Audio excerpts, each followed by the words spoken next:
Senior సినీ నటి రమ్యశ్రీ పైన నిన్న దాడి ఘటనకు సంబంధించి ఒకవైపు పోలీసులకైతే ఫిర్యాదు చేయడం జరిగింది. అయితే ముఖ్యంగా ఈ దాడి చేసింది సంధ్యా శ్రీధర్రావుకు సంబంధించినటువంటి వ్యక్తులు దాడి చేసినట్లు ఒక ప్రాథమిక నిర్ధారణకు రావడం జరిగింది. ఈ దాడికి ప్రధానమైనటువంటి కారణం ఏంటి? ఎందుకంటే ఒకసారిగా బ్యాట్ తోటి అంటే క్రికెట్ ఆడేటువంటి బ్యాట్ తోటి దాడి చేయడం, కత్తులతోటి బెదిరింపులకు దిగినటువంటి పరిస్థితులు కూడా కనపడుతున్నాయి. కాబట్టి ఈ వ్యవహారానికి సంబంధించి అసలు ఏం జరిగింది నిన్న ఆ స్పాట్లో సంధ్యా శ్రీధర్రావుకు సంబంధించినటువంటి మనుషులు ఎందుకు అక్కడ వాళ్ళు ఎంటర్ అయ్యారు, దాడి చేయడానికి ప్రధానమైనటువంటి కారణం ఏంటనేటువంటి అంశానికి సంబంధించి ప్రస్తుతం మనతో పాటు రమ్యశ్రీ ఉన్నారు. ఒకసారి మాట్లాడదాం. మేడం చెప్పండి, మీరు ఒక సీనియర్ నటి, అసలు నిన్న జరిగినటువంటి దాడిలో అసలు మీరు అక్కడ ఉన్నటువంటి సమయంలో వాళ్ళు రావడం, మీ పైన దాడి జరగడం, ఇదంతా ఎందుకు? ఆ ఎపిసోడ్ ఏంటి? అంటే ఆ ఎపిసోడ్ ఏమీ లేదండి. ఎఫ్సిఐఏ లేఅవుట్లో నాకు ఒక ప్లాట్ ఉంది, 496 గజాలు. 2003లో నేను అది కొనడం జరిగింది. కానీ సంజయ్ కన్వెన్షన్ శ్రీధర్రావు ఎవరనేది నాకు కూడా తెలియదు. అతనితో మనకి ఎటువంటి విరోధం అనేది ఏమీ లేదు. సో కాకపోతే అక్కడ నా ఫైట్ ఏమిటంటే, నాతో పాటు ఒక 30 మంది, అంటే 165 ప్లాట్స్ అవి. అందులో అతను 100 ఎన్నో కొన్నానని చెప్తున్నారు. అది కూడా మనకు ప్రూఫ్ మాకు తెలియదు, మాకు సంబంధమే లేదు మనవి.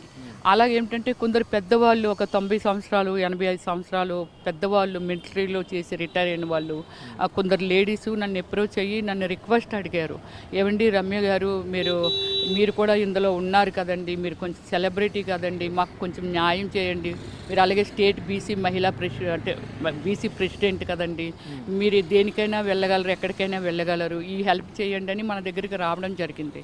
సో ఆ తర్వాత ఏంటంటే అతను 2014లో దానిలోకి ఎంటర్ అయ్యాడండి. ఒక బిట్టు కొనుక్కుంటూ వచ్చాడు ఆయన. సో దాని తర్వాత ఎన్ని కొన్నాడు అనేది మనకు అనవసరం. అతని యాటిట్యూడ్ ఏమిటి అనేది మనం మాట్లాడుకుంటే, అక్కడ జరిగింది ఏమిటంటే, మా లేఅవుట్నండి అడ్డదిడ్డంగా మీ బిట్టు, నా బిట్టు, ఇంకోల్ బిట్టు, అవన్నీ అసలు దానికి సంబంధం లేకుండా మనోట్లో కూడా అతను కన్స్ట్రక్షన్లు చేసేస్తూ ఉంటాడు అనమాట. సో మన తర్వాత ఏం చేశాడంటే, అతను కన్స్ట్రక్షన్ కోసం మొత్తం అంతా ప్లే గ్రౌండ్ లాగా చేసేసాడు. అంటే అద్దులు ఏవైతే కొందరికి ఉన్నాయో అవన్నీ చెరిపేశాడు. ఆయన కొనుక్కున్నంత వరకు, ఆయన వాటిగా ఉన్నంత వరకు ఎవరికి ప్రాబ్లం లేదండి. సరే, ఇది లాంగ్ బ్రాక్ 3 ఇయర్స్ నుంచో 4 ఇయర్స్ నుంచో అతని మీద న్యూస్లు కూడా వస్తున్నాయి. సంజయ్ కన్వెన్షన్ శ్రీధర్రావు పెద్ద కబ్జాలు చేస్తూ ఉంటాడు, మర్డర్లు ప్లాన్ చేస్తూ ఉంటాడు, సో బెదిరింపులకు పాల్పడుతూ ఉంటాడని ఇవన్నీ న్యూస్ల్లో చూసినవే మేము కూడా. మాకేమీ అతనితో ఏమీ ఎక్స్పీరియన్స్ లేదు కాబట్టి.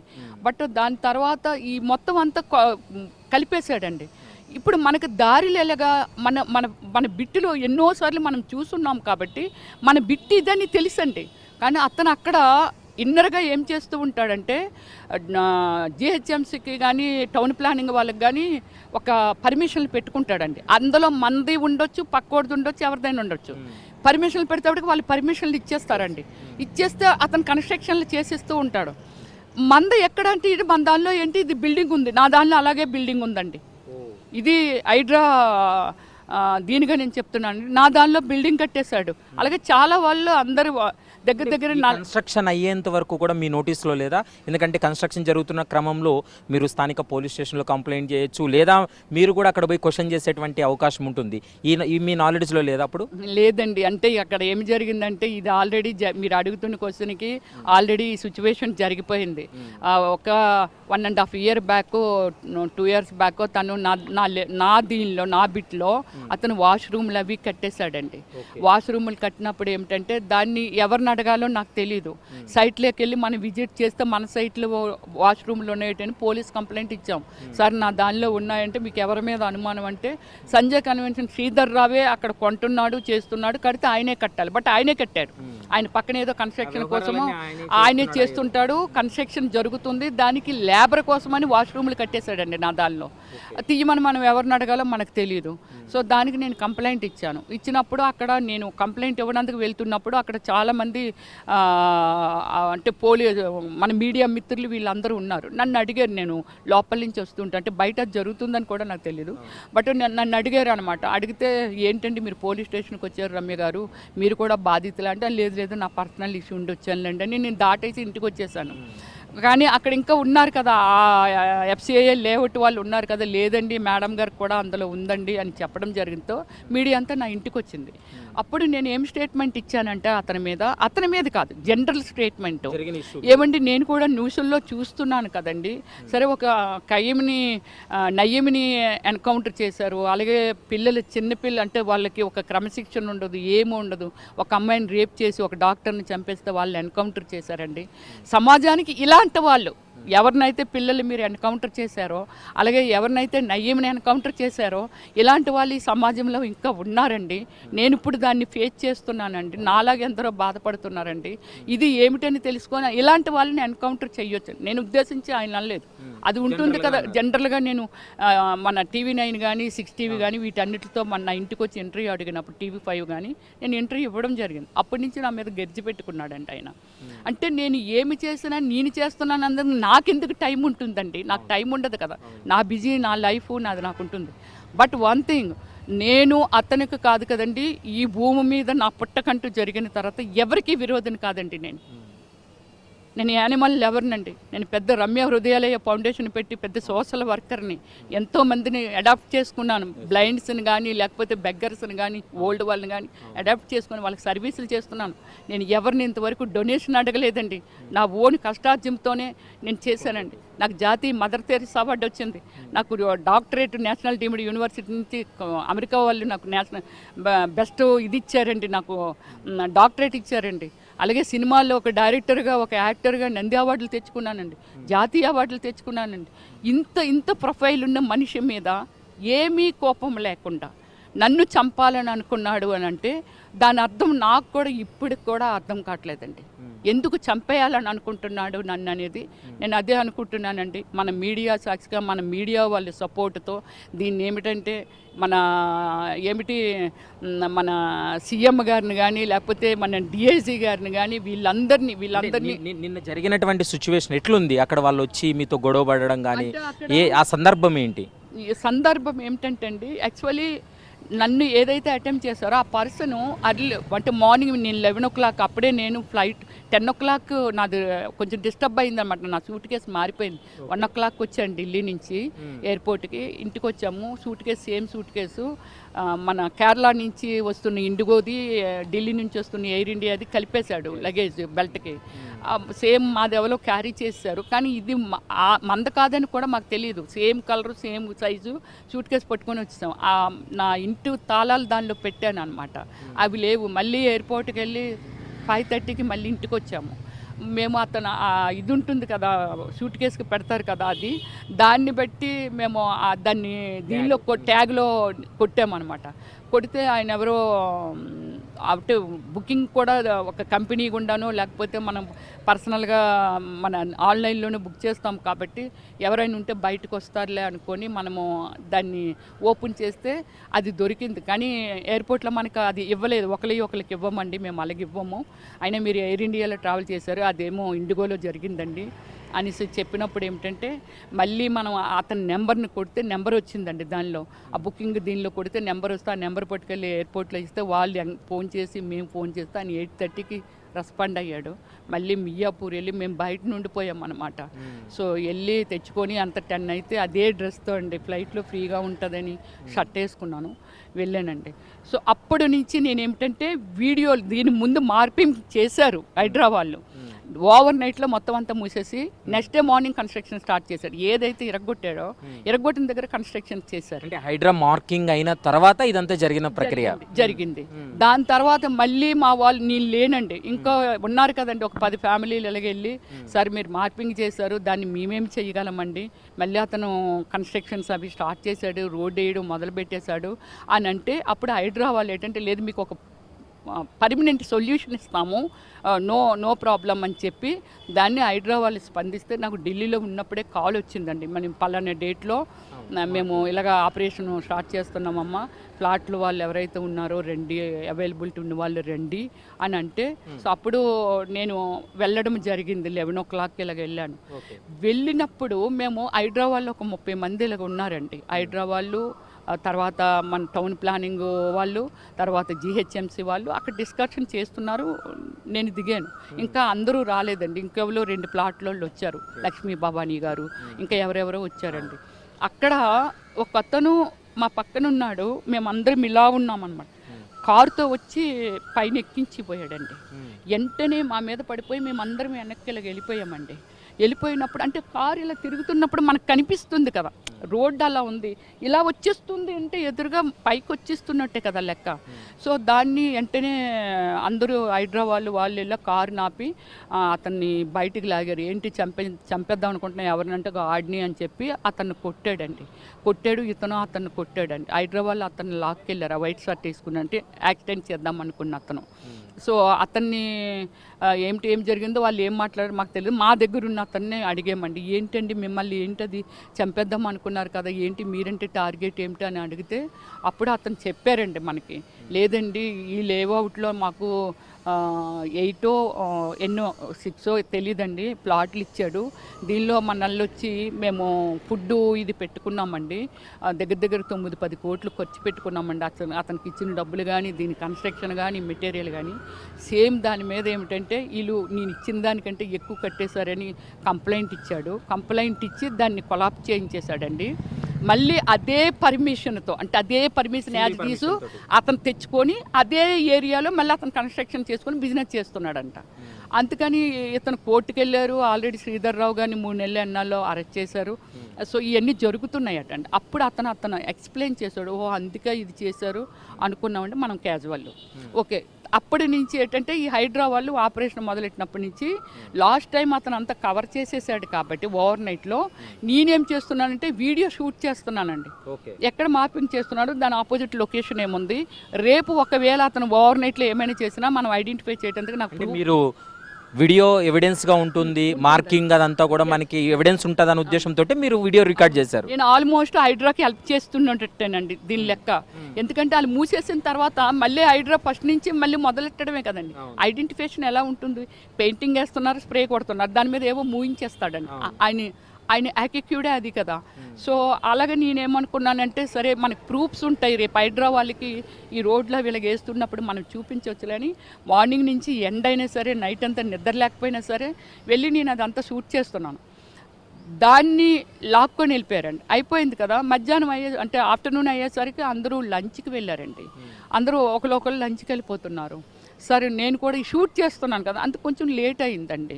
సో సరే నేను ఇలాగా లంచ్కి వెళ్ళి వస్తానని హైడ్రా సిఏ గారికి కాల్ చేసి, లేదమ్మా వెళ్ళి అయితే తొందరగా వచ్చి అని చెప్పారు. లంచ్కి మా కారు కొంచెం ఇటు right side Sanjay convention Sridhar Rao కట్టిన పెట్రోల్ బంక్ లెఫ్ట్లో ఉంటుంది, మధ్యలో మాది ఉంటుంది ఎఫ్సిఏ లేఅవుట్ రోడ్డు ఉంటుంది, ఆ రైట్ సైడు మన బస్ స్టాండ్ ఉంటుంది. కొంచెం దూరంలో పెట్టాడు మా వాడు. అక్కడ వరకు నడుచుకుంటూ వెళ్ళిపోదాంలే అని అనుకొని నడుచుకుంటూ వెళ్తున్నప్పుడు ఇదంతా అంటే అట్నుంచి వస్తాయి కదండి వెహికల్స్, మెయిన్ రోడ్డు కదా అది. సో దాన్ని నేను అతన్ని ఎవరైతే బండి డ్రైవ్ చేసుకుంటూ 2 వీలర్ మీద వస్తున్నాడు అతన్ని మార్నింగ్ చూసిన వ్యక్తి అండి. నేను మార్నింగ్ ఆ ఇన్సిడెంట్ చూడబట్టి ఈరోజు మీ మీడియాతో మాట్లాడుతున్నాను, లేకపోతే నేను లేను, నా బ్రదరు ఉండటం. సో ఇలా వస్తున్నప్పుడు బండి మీద వస్తున్నప్పుడు ఆ వెనకాతలు ఒక వ్యక్తి ఇంత కత్తికి గుడ్డ చుట్టేసి ఇలా చుట్టేసి ఒకటి పట్టుకున్నాడు. నేను మామూలుగా మనిషిని ఐడెంటిఫై చేసిన నా లుక్ అక్కడ ఉంది ఉన్నప్పుడు వెంటనే ఇలా అన్నాడు, వెనకోడికి సైగ్ చేశాడు, నోటితో చెప్పలేదు. సైగ్ చేయడం కూడా మీరు అక్కడ ఉన్నారు కాబట్టి మీ పైన అటాక్ చేయడం కోసం అది కదండి, వాళ్ళు కాసుకొని ఉన్నారు అంటే లోపల నుంచి ఎవరో ఇన్ఫార్మ్ చేశారు, వాళ్ళు బయటకు వస్తున్నారు ఏసీ అండ్ అనేది ఇన్ఫార్మ్ చేశారు. వీళ్ళు ఆపోజిట్ నడుచుకుంటూ వస్తున్నారండి. నడుచుకుంటూ అంటే వాళ్ళు బండి మీద వస్తున్నారు. బండి మీద వచ్చి వెంటనే వాడు నేనేం చేశానంటే ప్రశాంత్ పరిగెట్టు అని చెప్పి వాయిస్ ఇచ్చాను గట్టిగా. వాడు ఇంకెనక ముందు చూడకుండా పరిగెట్టి వెళ్ళిపోతున్నాడు. నేను ఈ బండి మీద ఉన్న అతన్ని తోశానండి. వస్తున్నాయి కదా ఎదురుగుండా కార్లు బైకులు ఇవన్నీ మెయిన్ రోడ్డు కదా. ఇద్దరు ఏం చేశారంటే ఇది ఎప్పుడైతే ఇది పడ్డాడో సడన్గా ఆగిపోయారు. ఈ కత్తి కిందన పడిందండి, వాళ్ళ ముందున కరెక్ట్గా వాళ్ళిద్దరు ఇలా ఆగిన దగ్గర ఇక్కడ పడింది. ఇదొకటే సిచ్యువేషన్ నేను చూశాను. ఎవరి చేతిలోంచి వాళ్ళు ఇలా తీస్తున్నారండి కిందని, వెంటనే బళ్ళు పడిచేసి వాళ్ళు ఆ కత్తిని ఇలా పట్టుకున్నప్పుడు వాడు పట్టుకొని పారిపోయాడా లేకపోతే ఏమైందో నేను చూడలేదు. ఈ వైట్ షర్ట్ వేసినోడు ఏం చేశాడంటే బ్రదర్ పరిగెట్టినోడల్లా నేను ఇక్కడ ఉండిపోయినని వెనక్కి వచ్చాడండి. వెనక్కి వచ్చినప్పుడు ఏమిటంటే వెంటనే ఈ వైట్ షర్ట్ వేసినోడు అంటే మార్నింగ్ అటెంప్ట్ చేసినోడే వాడు పీక మీద చెయ్యేసి గట్టిగా పట్టుకొని లోపలికి నొక్కేస్తున్నాడండి. నొక్కిస్తేప్పుడు వాడి కళ్ళు ఇలా తేలిపోతున్నాయి. వీళ్ళిద్దరూ ఎవరైతే అవుటర్స్ ఉన్నారో వాళ్ళు వచ్చి వెంటనే ఆ చేతులకి ఏమండి కాపాడి, నేను పెద్దగా కేకలేసి ఏడుస్తూ అరుస్తున్నాను, ఏమండి అందరూ ఎడ్యుకేటెడ్స్ అండి, ఇది మెయిన్ రోడ్ అండి, చూశారు కదండి ఎలాగ వాళ్ళు చంపేస్తున్నారు, ఏమండి దిగండి మీరు బళ్ళ మీద నుంచి, కార్ల నుంచి మమ్మల్ని కాపాడండి అని గట్టిగా అరుస్తున్నాను. ఎవ్వరు లేరండి, వాళ్ళిద్దరే ఆ లోపలికి చెయ్యి పెట్టి ఇలా ఇలా లాగుతున్నారండి. నేను వీడు ఒక చెయ్యి పట్టుకున్నానండి. సో బ్రదర్ది ఇంకో చేతిలోని ఫోన్ ఉంటే మా డ్రైవర్ వచ్చి ఆ ఫోన్ని తను తీసుకొని వెనక్కి వెళ్ళిపోయాడండి. నేను అది లాగుతున్నప్పుడు ఇటు నుంచి ఏదైతే మా సైట్లో నుంచి ఒక 6-7 ఒకడు పెద్ద బ్యాట్ పట్టుకొని, క్రికెట్ బ్యాట్ పట్టుకొని తర్వాత వీళ్ళందరూ వస్తున్నారండి. వచ్చినప్పుడు ఏమిటంటే వీడిని కొట్టడానికి వాడెళ్ళాడు, ఈ నొక్కునోడు వదిలేశాడండి. వదిలేసి నా చేతిలో ఫోన్ నొక్కొని ఆడిపారిపోయాడు. వీడు బ్యాట్ ఎట్టు కొడుతున్నప్పుడు కొందరు ఏం చేశారంటే నా డ్రెస్ని మొత్తం అప్ చేసేసారండి, మొత్తం ఎత్తేసారు, 2-3 ఎత్తేసారు. ఉన్నోడు ఏమిటంటే ఇంకొకడు నా పేక పట్టుకున్నాడండి. ప్రశాంత్ మీద నుంచి బ్యాట్ ఉంది కదండి, బ్యాట్ని పట్టుకొని ప్రశాంత్ గారి తల మీద పై నుంచి అలా కొట్టబోతప్పటికి నేను కిందకి జారిపోయానండి. డ్రెస్ ఎత్తేటప్పటికి కిందకి పడిపోయాను. పడిపోతప్పటికి నేను ఇలా వీళ్ళిద్దరూ మళ్ళీ వీళ్ళని బ్యాట్ పట్టుకొని కొట్టాలనుకుంటున్నాడిని నడుతున్నప్పుడు నేను పైకి లెగిసి అతని చేతి మీద కొడతాడు, బ్యాట్ కింద పడిందండి. ఆ బ్యాట్ని నేను తీసుకున్నానండి. నేను తీసుకొని పోలీస్ స్టేషన్ వరకు నేనే పట్టుకొని వెళ్ళాను దాన్ని.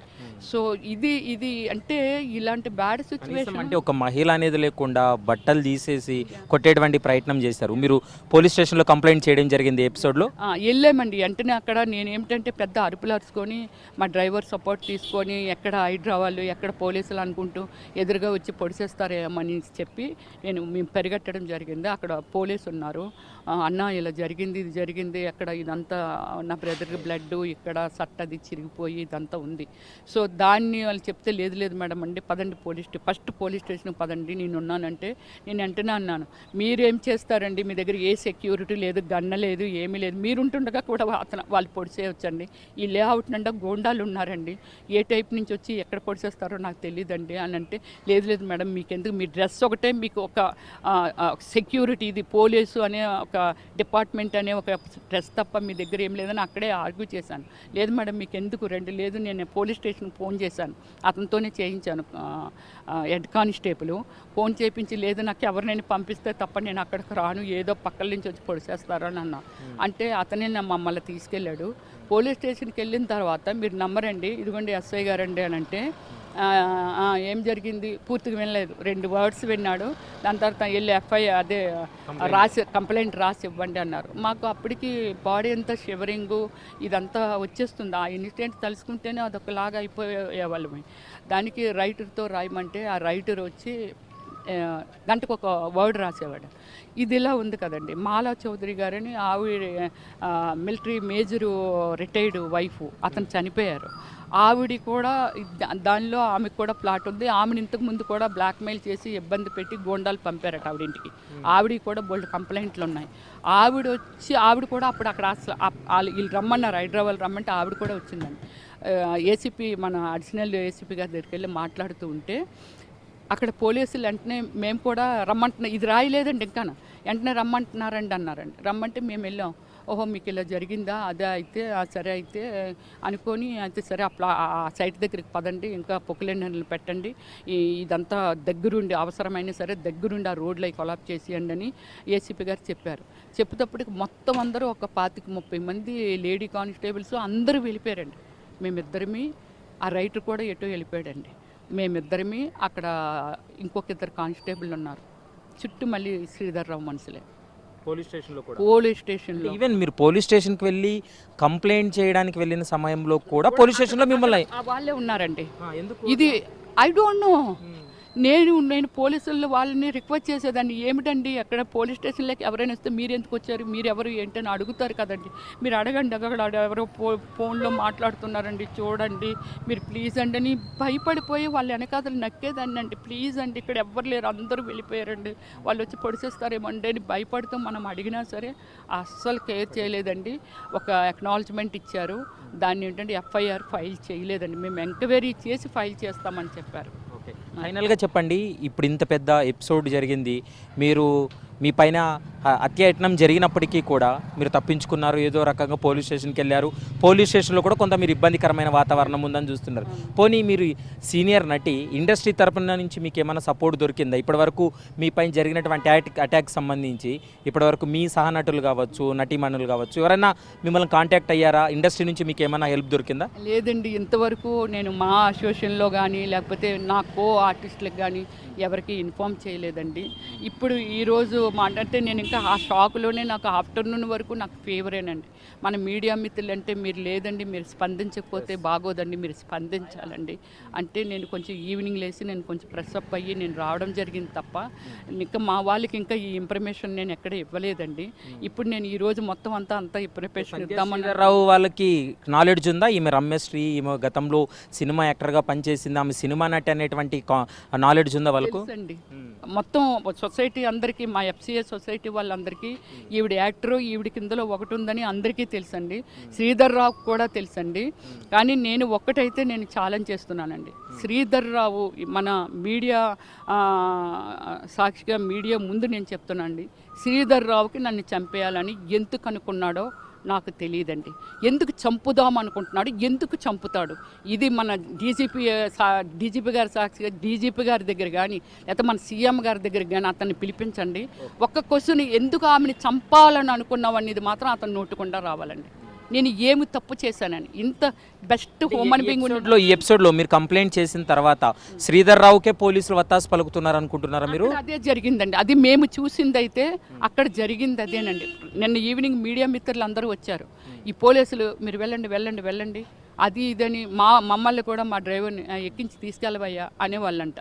అంటే ఇంత బిగ్ ఇన్సిడెంట్ జరిగినా అక్కడ చూడండి ఇంకా ఎఫ్ఐఆర్ ఫైల్ చేయటందుకి ఏమిటని ఏది ఏసీపీ గారి దాకా వరకు స్పందించాల్సిన మ్యాటర్ ఇది.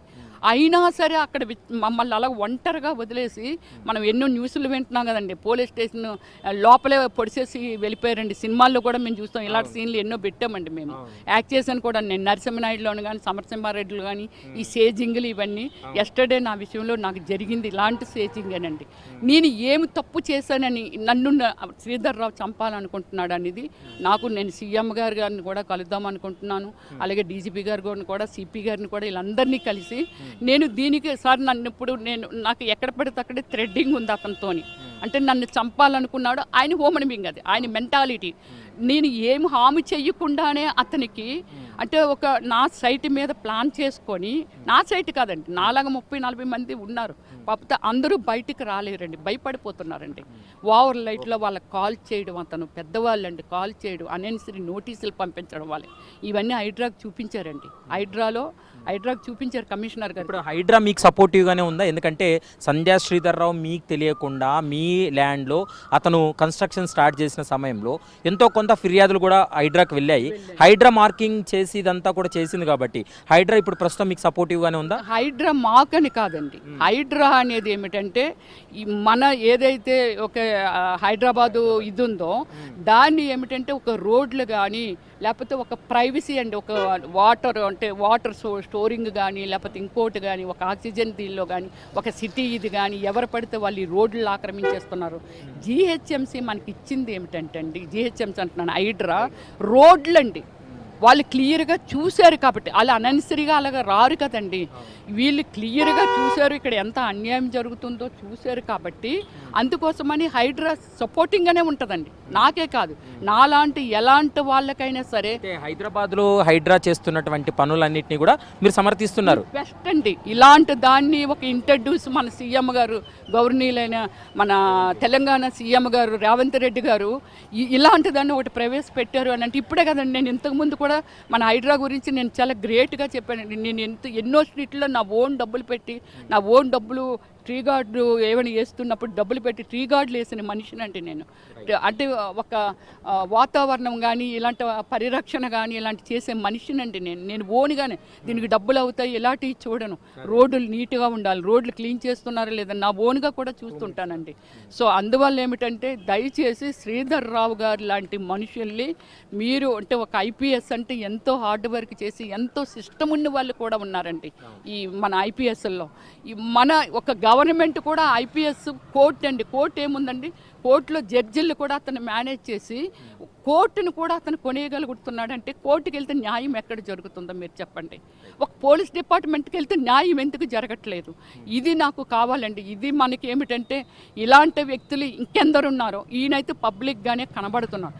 ఆయనకని ఇప్పుడు నేను రమ్యశ్రీని అంటే నేను ఎన్నో లక్షల మందికి సర్వీస్ అండి, ఏమి సర్వీస్ అంటే ఎంటర్టైన్మెంట్ సర్వీస్ అయినా ఇచ్చానండి. ఒక సెలబ్రిటీగా ఎన్నో సినిమాలు మిమ్మల్ని నవ్వించాను, లేకపోతే ఒక ఫ్యామిలీ లాగా మీతో ఇన్వాల్వ్ అయ్యి మిమ్మల్ని ఒప్పించాను, ఇన్ని చేశానండి. అలాగే ఒక పెద్ద సోషల్ వర్కర్ని. నాకు అంత ఐడెంటిఫికేషన్ ఉందండి ప్రపంచవ్యాప్తంగా. కానీ ఆయన కోసం ఆయన మాత్రమే సంజయ్ శ్రీధర్ రావు అనే వ్యక్తి ఆయన లక్షల కోట్లు సంపాదించాడా, లేకపోతే వేల కోట్లు సంపాదించాడా, 100 కోట్లు ఎట్టి ఇల్లు పెట్టాడా, ఏదైనా కట్టుకోమనండి. కానీ మాలాంటి పేదవాళ్ళు మిడిల్ దీని వాళ్ళ కష్టార్జితాన్ని పెట్టిందని ఇలాంటి వాటిల మీద కూడా అతను తినియాలి అనేది ఒక ఏముంటుందండి, యావా అంటారు కదా, అలాంటి పనులు కూడా ఆయన చేస్తూ ఇంత ధైర్యంగా సొసైటీలో తిరుగుతూ హైడ్రాకు కూడా అతను రెస్పెక్ట్ ఇవ్వలేదండి. మేము ఉంటుండగానే హైడ్రా కూడా అతను రమ్మనంది. ఇగో వీళ్ళు ఇచ్చి కంప్లైంట్ ఉంది నీ మీద, నువ్వు ఇలా చేస్తున్నావు, మేము ఇదంతా చూసాము, నువ్వేం చెప్తావో చెప్పని పిలిచినా సరే వాళ్ళ లాయర్స్ వచ్చారు కానీ ఆయన రాలేదు. అందుకని నన్ను ఎందుకు చంపాలనుకున్నాడు అనేది డీజీపీ ఆఫీస్కి ఆయన రావాలి, దీనికి సమాధానం మాత్రం చెప్పాలండి. శ్రీధర్ రావు నన్ను ఎందుకు చంపాలనుకున్నాడో, అలాగే సీఎం గారి ఆధ్వర్యంలో కూడా రమేశ్వరిని నువ్వు ఎందుకు చంపాలనుకున్నావు అనేది తెలియాలండి నాకు. అది రైట్. ప్రస్తుతం అయితే మాత్రం మనం చూస్తున్నాం నటి రమ్యశ్రీ చెప్తున్నటువంటి విషయం ప్రకారం ఆమె పైన హత్యాయత్నం జరిగింది, మరోవైపు ఆమెను చంపాలనేటువంటి కుట్ర జరుగుతుంది. ఆమె కొనుగోలు చేసినటువంటి ల్యాండ్లో కన్స్ట్రక్షన్ చేయడం, తర్వాత హైడ్రాకు కొన్ని ఫిర్యాదులు ఉండడం, హైడ్రా అక్కడికి వెళ్ళి మార్కింగ్ చేస్తున్నటువంటి క్రమంలో వీడియో తీస్తున్నటువంటి సమయంలోనే ఒకవైపు బట్టలు విప్పి దాడి చేసినటువంటి సంఘటన ప్రస్తుతం సంచలనం రేకెత్తిస్తుంది. ఒకవైపు పోలీసులు కూడా సంధ్యా శ్రీధర్ రావుకే సపోర్ట్ చేసినట్లుగా వ్యవహరిస్తూ ఉన్నారు. ఇప్పటి వరకు ఆమె ఇచ్చినటువంటి కంప్లైంట్ పైన ఎఫ్ఐఆర్ కూడా నమోదు చేయలేదనేటువంటి అంశాన్ని చెప్తుంది. మరోవైపు హైడ్రా తెలంగాణలో హైదరాబాద్లో హైడ్రా రావడం వల్ల చాలా సంతోషం అంటూ కూడా ఆమె ఆనందం వ్యక్తం చేస్తున్నటువంటి పరిస్థితి ఉంది. ఈ హైడ్రా వల్లనే ఇలాంటి అక్రమంగా కబ్జాలు చేయడం కానీ లేదా ప్రభుత్వ ల్యాండ్ను కొట్టేసినటువంటి సందర్భంలో హైడ్రా వాటన్నిటిని కూల్చివేసి బాధితులకు న్యాయం చేస్తుందనేటువంటి భరోసా ఇస్తుందంటూ కూడా ఆమె చెప్పినటువంటి పరిస్థితి కనపడుతుంది. ఏదేమైనప్పటికీ సంధ్యా శ్రీధర్ రావు చేస్తున్నటువంటి వ్యవహారం పైన, తనపైన దాడి కావచ్చు, తనపైన చేస్తున్నటువంటి హత్య కుట్రకు సంబంధించి పూర్తి స్థాయిలో దర్యాప్తు జరిపి తనకు న్యాయం చేయాలనేది ప్రధానంగా డిమాండ్ చేస్తుంది. మరోవైపు ఫిలిం ఇండస్ట్రీ కూడా, ఆమె సీనియర్ నటి, ఎన్నో సినిమాలు చేసింది, తెలుగు ప్రేక్షకులందరినీ కూడా అలరించింది. కాబట్టి ఈ సమయంలో ఖచ్చితంగా ఇండస్ట్రీ కూడా తనకు సపోర్ట్ చేయాలనేటువంటి అంశాన్ని అయితే మాత్రం ఆమె స్పష్టం చేస్తున్నటువంటి పరిస్థితి కనపడుతుంది. వీడియో జర్నలిస్టు త్రివిక్రమ్ తేజతో ప్రవీణ్ కలవల, ఏబిఎన్ ఆంధ్రజ్యోతి, హైదరాబాద్.